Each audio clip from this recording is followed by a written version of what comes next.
All right, let's get into it. Today, we're going to do something kinda cool. We're going to take a research paper, put it on the operating table, and dissect it. We're going to break down its anatomy, piece by piece, so you can see exactly how these incredible documents actually work. So, think about it. What really makes a research paper a research paper? It seems like a simple enough question, right? But the answer is everything.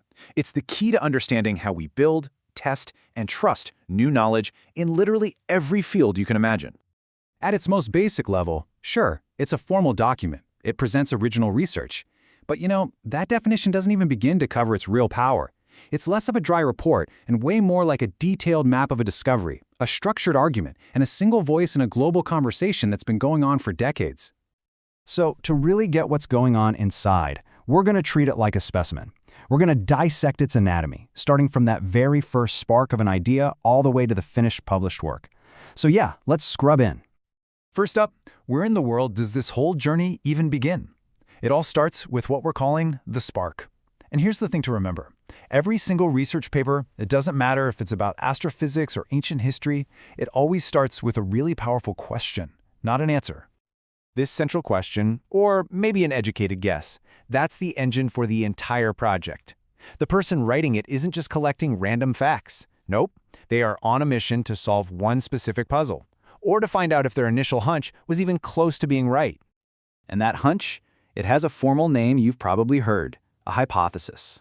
Now, it sounds super technical, I know, but all it really means is, hey, I've got an educated guess about how this thing works, and now I'm going to design an entire study just to test it. And that word testable is absolutely crucial. It's what separates a real scientific inquiry from just, an opinion. But look, just having a guess isn't enough, right? Anyone can have a guess. How do you go about testing it in a way that's actually convincing to other experts? Well, that brings us to the backbone of the paper, the proof. This is the skeleton holding the whole thing up. Without it, the entire argument just falls apart. And this is where the real work happens. You can't just state your case. First, you have to gather data.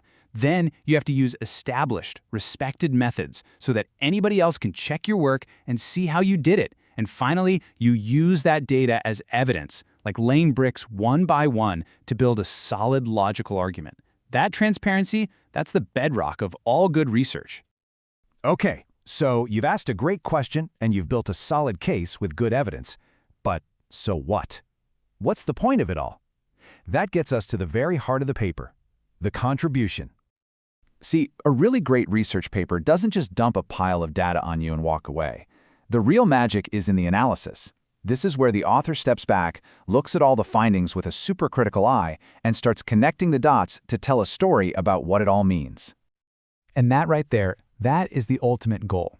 It's not just about proving you were right, it's about pushing the entire field forward, even just a little bit. A truly great paper adds one new piece to our huge collective puzzle. It offers an insight that other researchers can then take, test, challenge, and build on for years to come.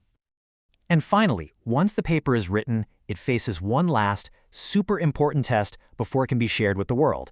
It has to get past the gatekeepers.